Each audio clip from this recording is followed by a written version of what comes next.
l'Afrique est pour toi, Mali. Notre drapeau, c'est la l'unité. Oh, pour l'Afrique est pour toi, Mali. Notre combat, c'est la l'unité. Oh, Mali d'aujourd'hui, oh, Mali de demain. Les champs fleurissent d'espérance, les fleurs de confiance. Merci, merci.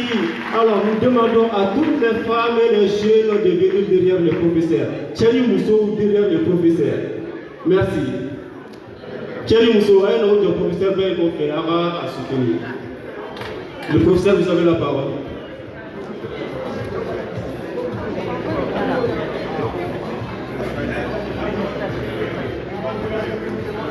Thierry Mousso, les femmes et les jeunes sont derrière le professeur Clément Mamadou Lamel.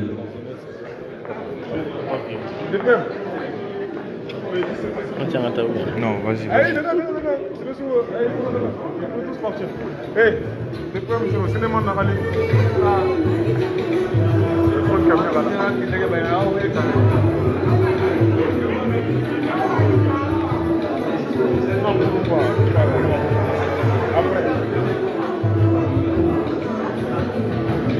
Le professeur, vous avez la parole. Merci beaucoup. Mesdames et messieurs, compatriotes maliens et maliennes, je tiens avant tout à remercier ceux qui ont organisé ce grand meeting aujourd'hui. Je remercie nos différents partenaires.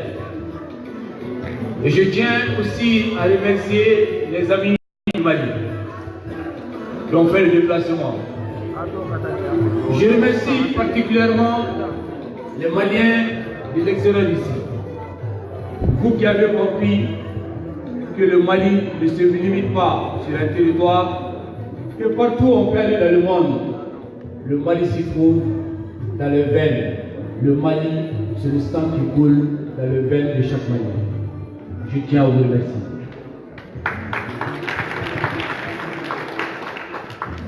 Avant de commencer, permettez-moi de remercier les femmes et les hommes qui se sont sacrifiés pendant des années. Les femmes et les hommes qui ont permis à l'État malien d'être déclaré comme étant indépendant en 1960.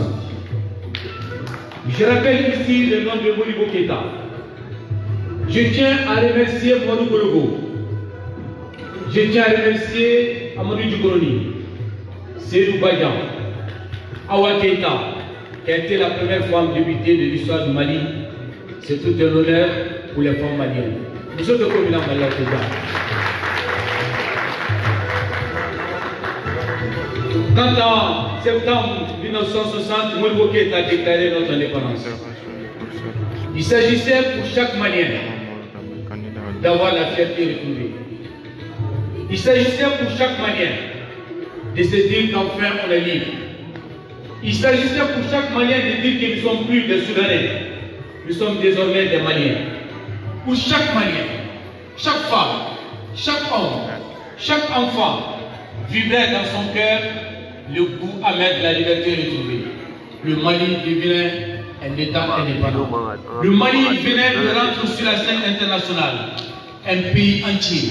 Un pays qui était promis pour la prospérité, un pays qui était promis pour l'amour, un pays qui était promis pour la sécurité, un pays qui était promis pour le progrès, la justice sociale. 1991. Nous nous sommes rassemblés pour mettre fin à un régime qui avait duré 23 ans, 3 mois, 7 jours.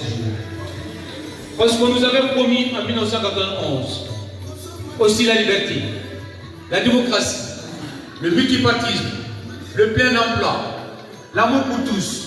On avait dit aux Maliens que désormais nous allons rester au Mali, que nous n'avons plus besoin d'aller dans le Sahara, nous n'avons plus besoin de nous jeter dans la mer, que nous n'avons plus besoin d'aller travailler chez les autres comme des esclaves, que désormais on peut rester au Mali. Parce qu'avec la démocratie, avec la transparence, la bonne gouvernance, des hommes d'État nous disaient, entre guillemets, que le Mali serait enfin libre pour la deuxième fois. Après la révolution des indépendances de 1960, on venait de nous déclarer la révolution de la démocratie en 1991. Force est de reconnaître qu'aujourd'hui, ce rendez-vous a été avorté par ceux-là même qui nous avaient promis la liberté, le plein emploi et la transparence. La réalité, mes chers amis, est qu'une famille sur 3 au Mali ne mange pas 3 fois par jour. La réalité aussi au Mali est que l'école malienne n'existe pratiquement plus. Nos enfants sont engagés dans une aventure qui n'a pas d'aventure. Nos enfants aujourd'hui vont dans une école qui n'est pas capable de répondre aux besoins du monde moderne. Parce que l'ancien malien n'est pas accompagné. Comment voulez-vous que celui qui a été mal accompagné, mal formé, mal préparé, mal encadré, puisse former les enfants, les adultes de demain, l'avenir de ce pays? La réalité au Mali aujourd'hui est que, mes chers amis, le Malien peut mourir avec 8000 francs d'ordonnance dans la main sans pouvoir l'acheter. Je l'ai dit en connaissance de cause parce que j'ai été témoin à Péléna, dans le cercle de Yorosso, où j'accompagne le vieux qui est mort dans mes bras parce qu'il n'avait juste pas eu le moyen de payer 8000 francs de francs CFA.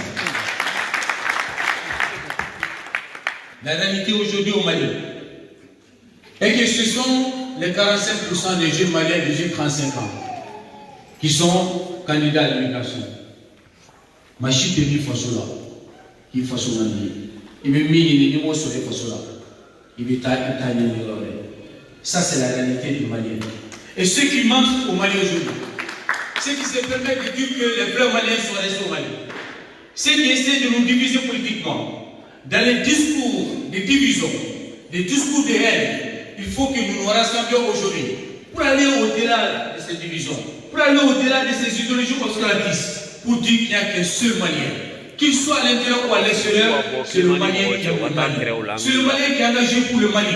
C'est le Malien qui pense véritablement au Mali. C'est le Malien qui pense qu'il a sa part à donner à ses pays. Parce que le Mali nous a tous donné quelque chose et que le temps est venu pour qu'on se rassemble, pour qu'on soit ensemble, pour qu'on donne quelque chose, chacun de nous, en meilleur pour ce beau pays, la plus belle nation au monde. Applaudissez s'il vous plaît. Chers compatriotes, la réalité aujourd'hui est que le Mali a été politiquement divisé. S'il vous plaît, vous pouvez aller à côté. Qu'est-ce qu'il nous reste aujourd'hui à faire? À côté, au fond. Alors nous continuons à assister au déclin de ce pays. Alors nous continuons à assister paisiblement, sinon lâchement, à la division de ce pays. Alors nous continuons à observer, comme si le Mali ne nous appartient pas, comme si nous ne sommes pas des Maliens, comme si ceux qui nous mentent, qui nous ont menti pendant 40 ans, qui nous ont volé pendant 40 ans, qui ont violé notre avenir, qui sont en train de porter atteinte à notre destin commun pendant 40 ans, qui se sont organisés en mafia. Alors nous continuer à les soutenir, à les écouter, à les comprendre, à les applaudir, comme s'il y a deux Maliens, comme si c'est eux qui sont des Maliens qui doivent continuer à diviser, à gérer ce Mali lamentablement et que nous devons assister lâchement. Nous devons renoncer à cela. Et que le temps est venu pour que chaque fils digne de ce pays, pour que vous, les braves Maliens, que vous dites non à la fin, que vous proclamez la fin de ces régimes successifs qui ont consisté à violer, à voler, à tromper, à mentir au peuple malien.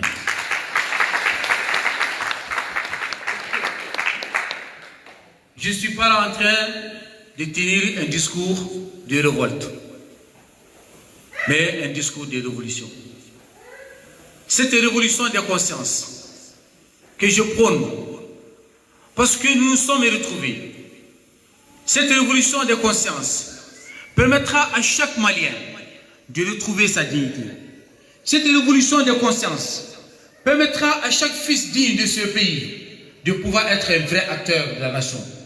Chaque révolution des consciences que nous voulons apporter pour la moralisation de l'espace politique, que nous voulons apporter pour donner le plein emploi aux jeunes, que nous voulons apporter pour permettre à chaque Malien d'être véritablement un acteur pour que le Malien puisse avoir son droit et son devoir, pour que chaque enfant que nous allons avoir puisse aller dans une bonne école, pour que chaque jeune Malien puisse se dire qu'il a un emploi fixe, pour que les industriels, les opérateurs économiques puissent être accompagnés dans ces pays, pour que les secteurs privés puissent accompagner la création d'emplois, pour que enfin le Malien de l'extérieur puisse être investi dans le pays comme le Malien de l'intérieur, parce que le Mali appartient à tous ses enfants. Mes chers amis, le temps est venu où nous devons dépasser de façon officielle. Le temps est venu où on doit se dire la vérité. Le temps est venu où on ne doit plus commettre les mêmes erreurs successives. Depuis 1960, depuis 1991, depuis quelques années dans ces pays. Pendant 5 ans, pendant 10 ans, pendant 15 ans, nous avons assisté à la fin d'une nation qui se voit progressivement vers la cadavérisation. Le Mali, c'est notre maman patrie, c'est notre mère. Elle a besoin de chacun d'entre nous et nous devons tout faire pour la relever. Dubakono, ni Bamangene, avec Ben Doudon, qui est l'émission d'Aga. Voilà ça, on a un chambaïma. Ni Malibay Willa ka jok mamina, ana timenanga kele misoni. Ni Malibay Willa ka jok mamina, ana timenanga mangai. Ni Malibay Willa ka jok mamina, munu be galon ko na galon ke. Ngambe yoro mina bi, anti sika son galon ke mabe, anti sika son namana mabe, anti sika son shirima. Sa wunna nyamba into ina sara o duchire anti so amadu kwachi. Mano akana so le ma ba galon. C'est pourquoi quand nous prenons la conscience de ce rassemblement, nous nous engageons chacun d'entre nous. Parce que comme je l'ai dit, Clément seul n'est qu'un homme. Mais accompagné par des braves jeunes, accompagné par des braves femmes, accompagné par des amis du Mali, qui ont compris qu'il n'y a pas de petit sacrifice pour le Mali, qui ont compris qu'il n'y a pas de petites choses pour le Mali, qui ont compris qu'il n'y a pas de petits efforts pour le Mali, que chacun ici, que ceux que vous allez rencontrer, ceux à qui vous allez apporter la bonne nouvelle doivent comprendre que désormais nous sommes dans le même bateau. Que désormais nous sommes tous condamnés moralement, intellectuellement, physiquement, matériellement de faire quelque chose pour ces pays. Parce que nous ne pouvons plus laisser le Mali dans cet état lamentable. C'est pourquoi nous nous engageons, mes chers amis, dans un certain nombre de projets. La première chose, ça sera l'éducation. Notre système d'éducation étant aujourd'hui non compétitif, nous permettra d'apporter de véritables réformes de l'éducation au Mali. Ces réformes seront basées sur le rapprochement entre le cadre d'emploi et le cadre pédagogique.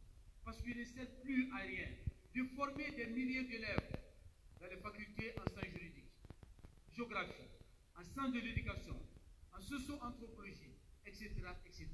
Il faut former des jeunes qui vont produire dans ces pays. Il faut former des jeunes qui vont être des jeunes dynamiques. Il faut former des jeunes qui vont trouver de l'emploi.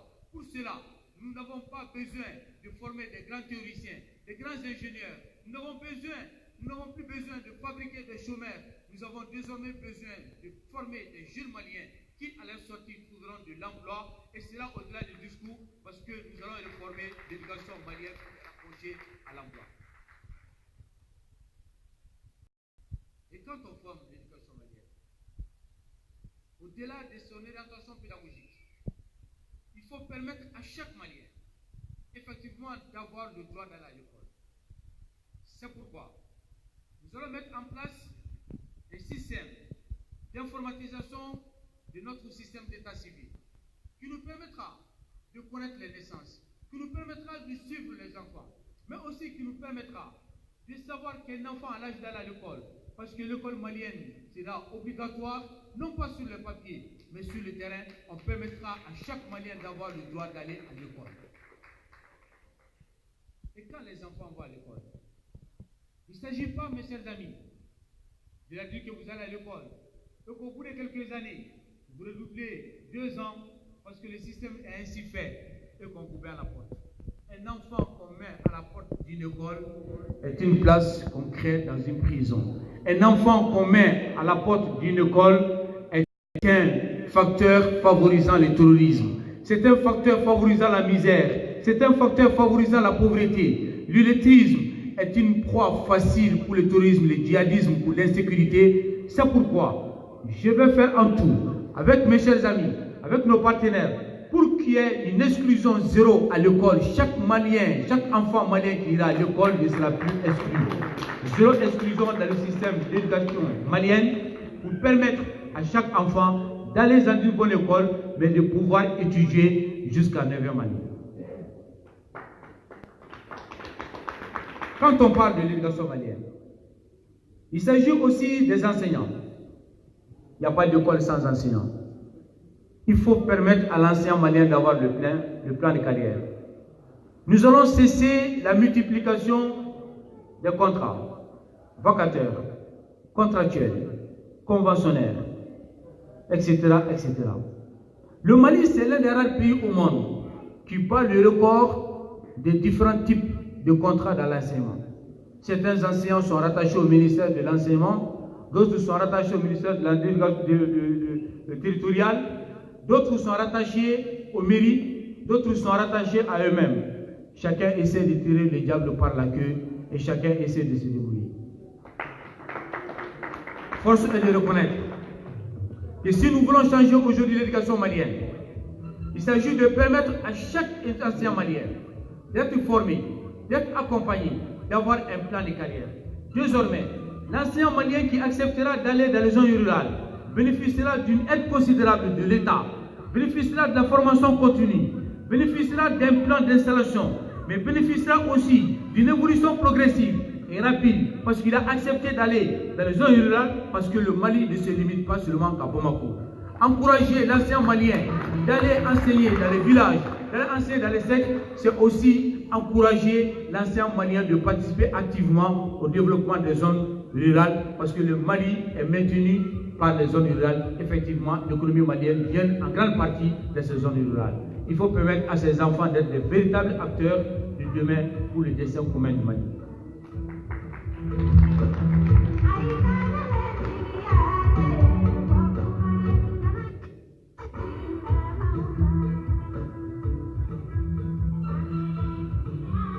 Mes chers amis,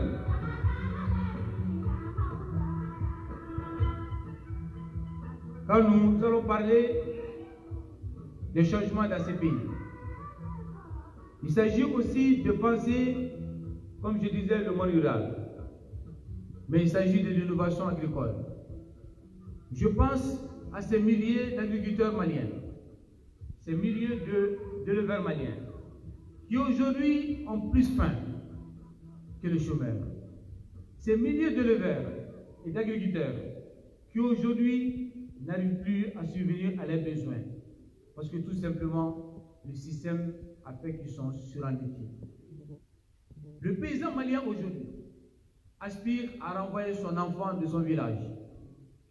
L'agriculteur malien ne pense plus laisser comme héritage son activité à ses enfants. L'éleveur malien envie aujourd'hui ses concurrents qui sont au Sénégal, au Burkina Faso. Force est de reconnaître qu'au Mali, être paysan aujourd'hui est synonyme de pauvreté, d'échec social. Être éleveur est synonyme d'échec social et économique.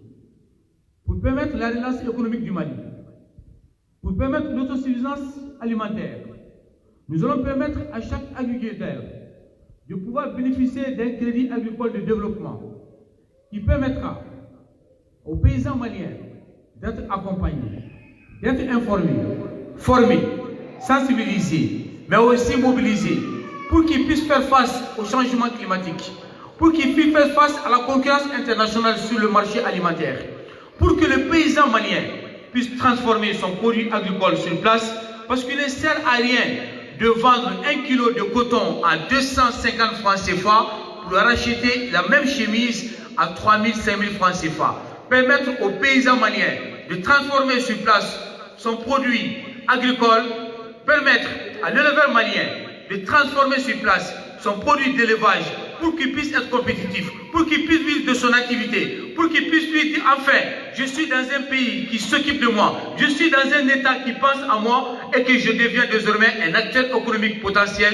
Ça sera l'un des chevaux de bataille que nous allons mener. Si nous sommes présents de la République du Mali, je dis bien, si nous sommes présents de la République du Mali, parce que ce n'est pas Clément seul. Je ne veux pas être un candidat de la revanche. Je ne veux pas être un candidat de la vengeance. Je ne serai jamais un candidat de règlement de compte. Parce que je n'ai pas de règlement de compte avec qui que ce soit. Ce ne sont pas les hommes qui m'intéressent. Ce qui m'intéresse, c'est le changement du système.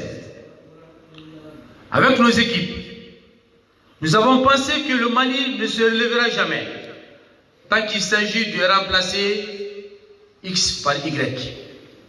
Tant que l'équation revient toujours à zéro, il faut changer l'équation parce que le résultat devient toujours nul. Cela suppose aujourd'hui que c'est la maison même qui est remise en cause. Qu'il ne s'agit pas chaque 5 ans de changer les meubles pour faire croire que tout va bien.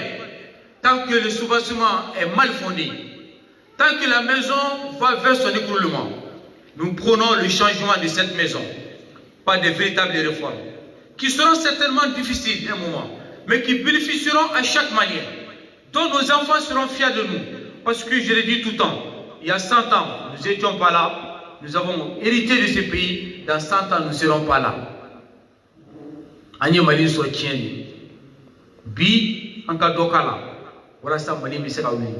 Sini ani singenama, na me wasoni suyata ibi, na me wasoni damozo ibi, sini angato, uka wasoni enfrein, uka foko jalola kao, kulubalu, jarao, kanteu, si suko munu kumbe bi, 2018 Mali kono, ko o sisuko la kao no kanteu no jaro, ano jekito, ano kulubalu no trawero, ou fene toke Mali kola, ça vous sent que meni nango, autant chi soya, ou pas sur Antorobia, ou pas sur la Miga Mali kola obia, anga ke kanya, anga na soko lokata.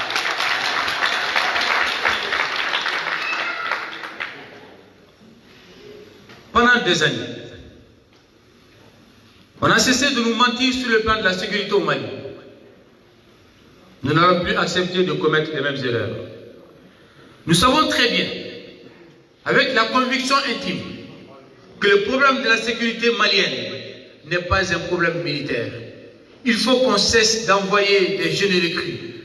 Il faut qu'on cesse d'envoyer des jeunes Maliens au nord du Mali se faire tuer. Il faut qu'on cesse d'envoyer des jeunes Maliens qui pensent que l'armée est un espoir, qui pensent que l'armée est un lieu de la reconquête, qui pensent que l'armée est une fierté. Qu'on arrête d'envoyer ces jeunes enfants de 18 ans, de 20 ans, de 25 ans, se faire tuer au centre du Mali et nous faire croire que le problème du Mali relève d'un problème militaire.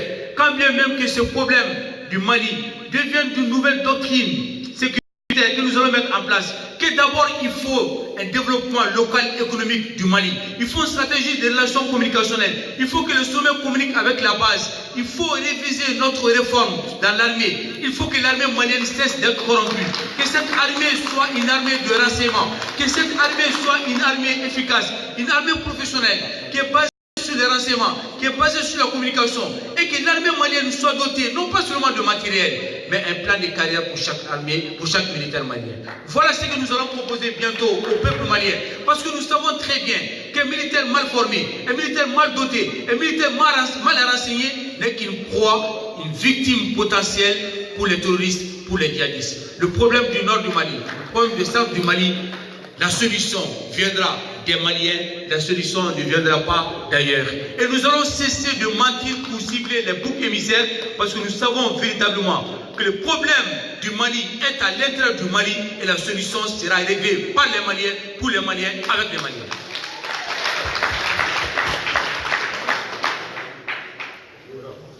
Machi Komoto, il te dit d'Amela. Comment te Machi fera qui te dit d'Amela?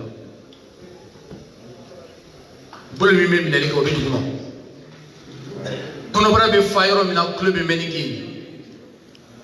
Nango kambe Mali jahidike. Nango ko Mali Quran fan fait kelemimbi. Mali Tchamanche, Kakana Mali Fambe Mine, Angabara di Dimsoma, Angaduma Fasabati de Mamo. Ça vous nous collabora Frayomina, Aramadema Dameso. Ni Duma Fasabati Romina, Aramademe Foga Bengi. Ni Duma Fani Kena Sabati Romina. Manufuma Hagamana Duma. Nous avons la justice. Ni Shelipen de la Jamanakono. Canada Yuana, no Kera Jamano Jamanakono. Manufumbe Hereso. Herebe Romina, la Fiabne, ni la Fiabena, Bemina, ni Bena Romina, Brobe Bay, ni Brobana Romina, Cheni Bay, Malibe Jam, Malibe la Fia. Tant que Amani Chienfo Canibara et Jamanachina. C'est pourquoi nous pouvons faire tous les accords du monde. Le problème du Mali et sa résolution effective ne se limite pas à un accord qu'on va signer en Algérie. Ne se limitera pas à un accord qu'on va signer au Burkina. Nous pouvons signer tous les accords possibles. Tant qu'on n'a pas lutté contre la corruption.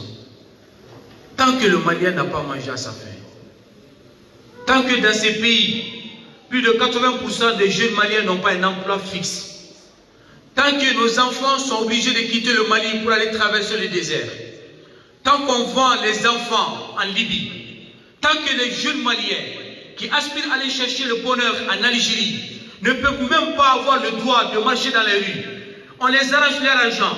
On les vole leur téléphone portable. On les expulse dans les déserts comme des bêtes brutes. Tant que nos enfants se jettent dans la mer par désespoir pour aller chercher en Europe ce qu'ils ne trouvent pas chez eux, il n'y aura pas de sécurité au Mali, il n'y aura pas de stabilité au Mali, il n'y aura pas d'entente dans ce pays. Commençons d'abord par la priorité. La priorité c'est le plein emploi, la priorité c'est l'école pour tous, la priorité c'est de donner à manger aux Maliens, la priorité c'est les infrastructures, la priorité c'est l'autosuffisance alimentaire, la priorité c'est de permettre à chaque Malien d'être fier d'être Malien, la priorité ce sera la justice sociale, l'égalité des chances dans ces pays. Voilà notre accord qui est au-delà de l'accord d'Alger, qui est au-delà de l'accord de Ouaga, qui est au-delà de tous les accords. Parce que les Maliens doivent s'asseoir aujourd'hui pour qu'on se regarde dans les yeux, qu'on se dise la vérité. La seule vérité qui vaille au monde, c'est de dire que pendant longtemps, on nous a menti. Pendant longtemps, nous nous sommes menti. Que le temps de la vérité, de la réconciliation, du travail, du plein emploi, du pouvoir d'achat est arrivé pour que le Malien cesse de rêver, pour qu'on se regarde dans la réalité et dire qu'enfin, il y a un nouveau Mali qui est possible. Il y a un nouveau Mali qui est là. Cela est possible que par des hommes d'État, cela est possible que par des hommes d'État. Comment nous pouvons comprendre que dans un pays comme le Mali, où la température en moyenne est de 30 degrés par an, que dans le même pays, on bat le record du délestage, que notre société EDF, juste pour citer son nom amicalement, bat le record de dépensant des millions pour faire la publicité à l'ORTM, plus de 100 millions par an, pour demander aux Maliens de ne pas consommer son produit. Pendant que dans tous les pays du monde, les sociétés d'énergie cherchent des clients, chez nous au Mali, la réalité est que notre société renvoie, chasse, décourage, déprime et déteste ses clients. C'est pourquoi, au lieu de continuer à faire la politique de l'Autriche, de nous cacher la vérité, nous allons essayer de prôner les crédits de transition énergétique pour que chaque Malien puisse avoir un panneau solaire chez lui, pour que chaque Malien puisse avoir de l'électricité. Parce que ça sera considéré comme un droit, le droit absolu, le droit inaliénable pour chaque Malien d'avoir de l'électricité au XXIe siècle. On ne peut pas comprendre que dans la capitale du Mali, que dans les grandes villes du Mali, qu'on est obligé de partager l'électricité entre les quartiers. Quand on coupe à Bangoni, on donne à Lassa, et quand on coupe à Faladier, il faut donner à la Fiabou. Nous allons mettre fin à cela pour permettre à chaque Malien de bénéficier avec un accompagnement des banques, avec un fonds de garantie, pour que les banques puissent donner de l'énergie, des panneaux solaires, son installation, sa maintenance à chaque famille malienne qui sera dotée d'électricité, qui sera dotée d'énergie propre, renouvelable, pour qu'enfin le Mali puisse rentrer dans la grande arène des pays les plus compétitifs et les plus écologiques du monde. Mes chers amis, nous savons très bien qu'il n'y aura jamais de développement économique dans un pays où il n'y a pas de mobilité interne. jamana shite ko jamana ko tunga fa ko yiriwa be sabati ka soro manu funti ska do nyanga ka bo anga ka korola koromo me boni ko ko fe katana klidu kata di klebimo fene be woduma utane furu sur lo konnala balmo sisi lo konnala donc era manufu nyando sabu manufu tiska benu matanga sika nyama manufu tiska nyondo no so kute gre nyana manufu tiska lafia no so kute gre nyana. C'est pourquoi dans tous les pays où il n'y a pas d'infrastructure, dans tous les pays où il n'y a pas de mobilité interne, il n'y aura jamais de développement économique. Les démographes ne diront pas le contraire. Et notre priorité, ça sera de donner la mobilité interne. C'est de faire des routes à l'intérieur du pays, à l'extérieur du pays, pour permettre à chaque Malien de quitter enfin Gao pour aller à Kaï, de quitter enfin Taoudeni pour aller à Nara, sans se poser la question combien de jours je vais faire sur la route. Et de permettre à chaque Malien sur la route d'avoir une bonne sécurité pour qu'enfin on ne coupe pas la route au Mali. Ce n'est pas un problème de sécurité. Quand un conducteur de Jakarta coupe la route à un car rempli de 50 personnes pour violer des femmes, pour voler des gens, ce n'est pas un problème d'insécurité, c'est un problème de manque d'infrastructure. Non, c'est Kalebo Bouli Djamano Djamaraka. Nabi Sranjmanga, Djamaraka de Sranjmanga. Avant de finir, nous ne pouvons pas terminer sans penser aux femmes maliennes. Nous l'avons évoqué et nous confirmons ici qu'il n'y aura jamais de progrès sans les femmes. Il n'y aura jamais de développement, ni d'attente, ni de paix sans les femmes. Mais que ce discours qu'on a longtemps tenu ne reste pas un simple discours. Mes chers amis, faisons en sorte que la femme malienne ne reste pas seulement sur le papier. Faisons en sorte que la femme malienne ne reste pas seulement comme productrice d'enfants. Faisons en sorte que la femme malienne, sa seule angoisse, c'est d'être au solde d'un homme. Faisons en sorte que la femme malienne se sente actrice du développement économique, que la femme malienne se sente impliquée dans le développement du Mali, que la femme malienne enfin soit à la mesure des Nyéléni. Parce que nous avons connu des grandes femmes maliennes. Pourquoi aujourd'hui il n'y a plus les Nyéléni? Pourquoi aujourd'hui les femmes sont abandonnées?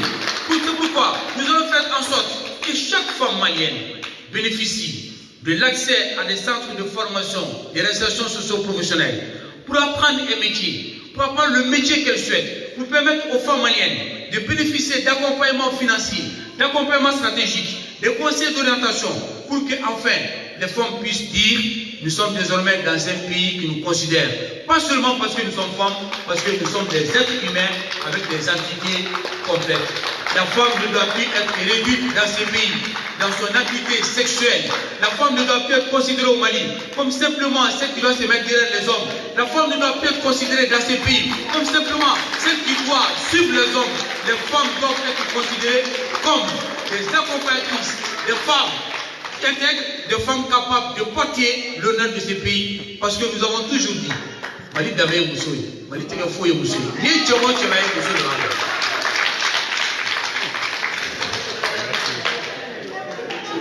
Pour terminer,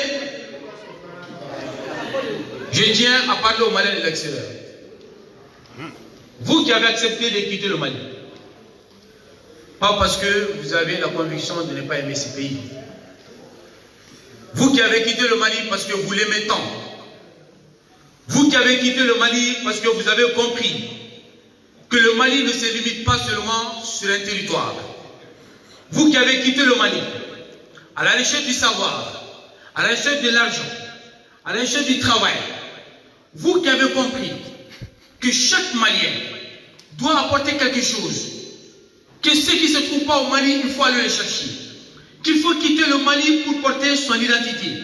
Vous qui êtes les ambassadeurs de ces pays, vous qui ne cessez de vous glorifier de ces pays, vous qui êtes fiers d'être Maliens, dans les métros, dans les tramways, dans les foyers, dans vos appartements, dans vos pavillons, dans les rues, dans les trains, vous qui vous frappez la poitrine pour dire que je suis malien, vous qui dites que ce pays va changer, vous qui pensez chaque jour, dans vos rêves, dans vos sommeils, quand vous vous réveillez, pour dire que le Mali a un espoir, je vous dis que nous allons répondre à vos besoins. Je vous dis que nous entendons vos cris. Je vous réponds ici que nous comprenons vos aspirations. Je vous réponds ici que nous comprenons vos angoisses. Que vous vous inquiétez tous les jours pour la stabilité de ce pays. Que vous vous inquiétez tous les jours pour vos enfants que vous avez laissés derrière vous. Pour vos maris, vos hommes, vos papas, vos mamans, qui sont dans les villages, qui sont dans les grandes villes, qui n'attendent qu'une seule chose, de manger 3 fois par jour. Qui n'attendent qu'une seule chose, d'aller dans une bonne école. Qui n'attendent qu'une seule chose, de trouver le plein emploi. Que vous aspirez qu'à une seule chose, c'est d'être respecté dans les pays étrangers. Que vous avez compris que la diplomatie protocolaire n'a plus raison d'être là aujourd'hui, que vous avez besoin d'une diplomatie qui vous protège, une diplomatie sécuritaire, une diplomatie intègre, une diplomatie qui va défendre désormais l'intérêt de chaque Malien de l'extérieur, une diplomatie de relance économique. C'est pourquoi nous avons passé à créer, entre autres les projets, le guichet unique des Maliens de l'extérieur.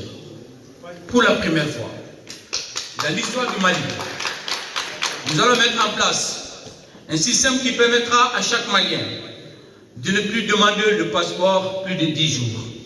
Le passeport désormais sera fait sur place, ici, en Europe, aux États-Unis ou à l'étranger.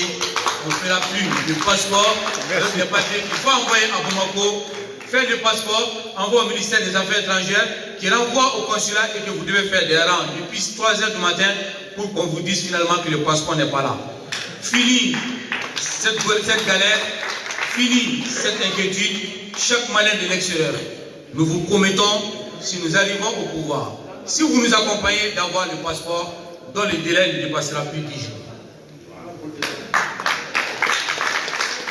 Nous permettons à chaque Malien de l'extérieur, que ce Malien soit en Afrique, en Europe, aux États-Unis, partout où vous êtes, le Malien de l'extérieur sera désormais considéré comme un acteur impliquant dans le développement économique du Mali, que désormais, on fera en sorte que le guichet unique vous accueille, vous oriente, vous forme, vous accompagne.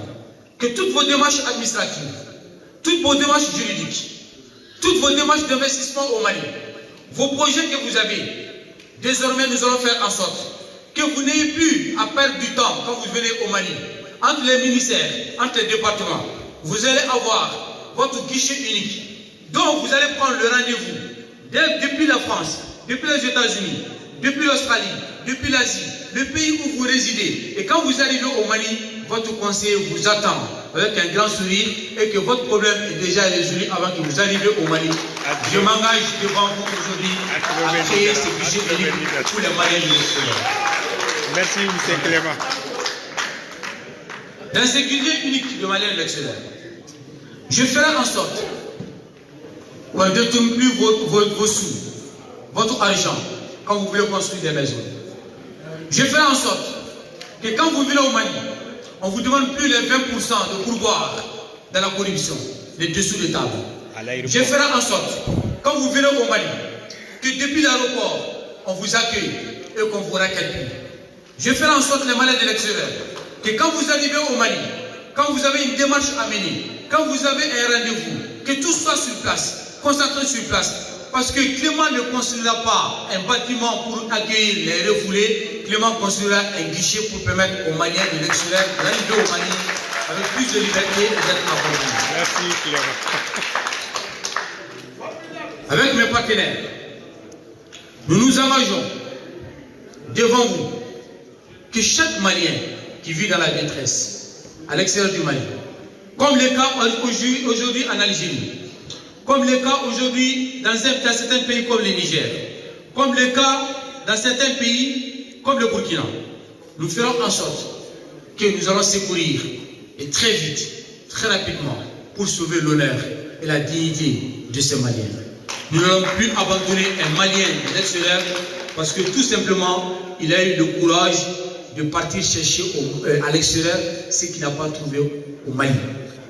Et si un Malien veut retourner au Mali, je m'engage à partir de ce guichet unique, devant vous ici, de faire en sorte que chaque projet que vous apportez, qui consiste pour le développement économique du Mali sera examiné, accompagné.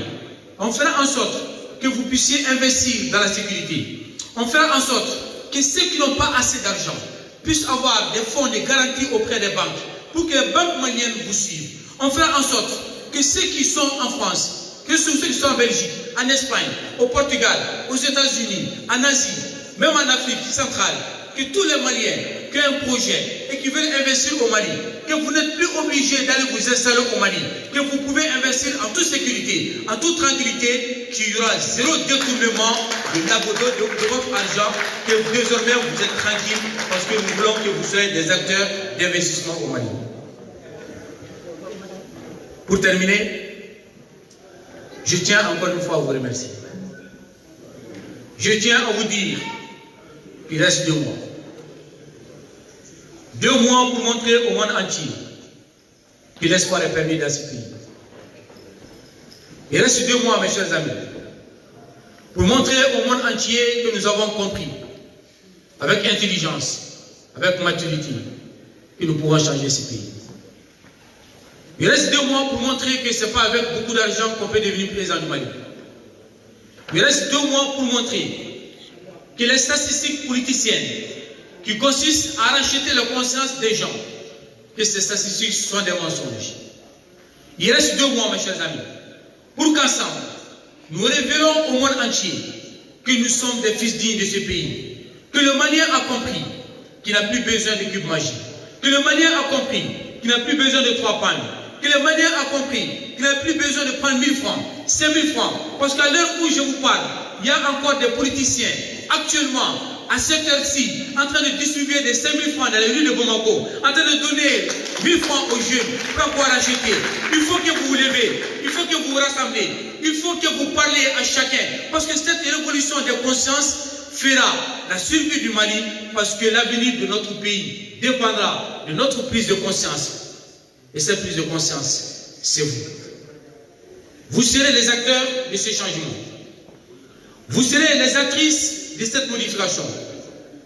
Vous serez les responsables et les coupables. Il faut que nous ayons la capacité d'éviter le tribunal de l'histoire. Nanya Tuibi. Mado ye mali politique ko wari. Nanya Tuibi. Mado sona kan demson. Munu ma famu. Kata keme fla duma. Ka wakele duma. Ka tafe sabali musoma. Ka bara ma fa zamela ka soba kola. Kambo du ka tigala fo. Ka sotra ma ufa. Ka tigala fo ku. Na sona turi ka mali duma. Nous sommes mariés avec un homme. On a tapé mon frère. On a voulu avoir de son cono. On a tapé là. On a téléphoné chanson maman. On a fait qu'à fond voiture nostra marica na ilama. On a fait qu'à fond chéri kuma bana. On a fait qu'à fond chien donna. On a fait qu'à fond pied quoi voilà. On a fait qu'à fond comme melon on a fait une tête d'anglais. On a donc qu'à fond voiture nostra marica na fond marica ilama. On ne peut plus construire le Mali avec le mensonge. Il faut que nous soyons tous ensemble. Ce défi qu'on va relever n'est pas un défi pour Clémenceau. C'est le défi de chacun d'entre vous. N'éteignez plus vos téléphones. Prenez vos courages entre les mains. Levez-vous. Engagez-vous. Appelez. Convaincre. Expliquez. Discutez.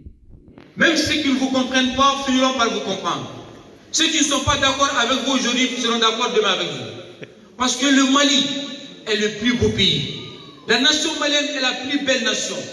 C'est un peuple uni. Ne le sont pas ceux qui sont dans le mensonge, dans la contamination, dans la corruption, dans la démagogie, nous diviser. Le Peul et le Dogon sont des cousins.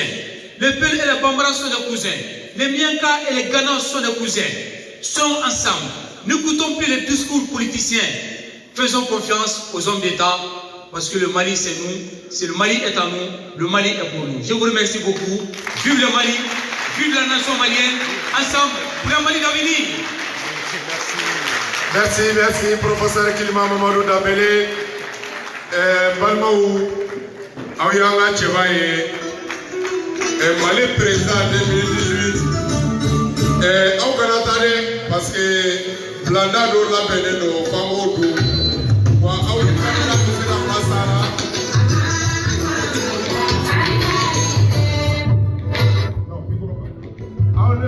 est candidat de 50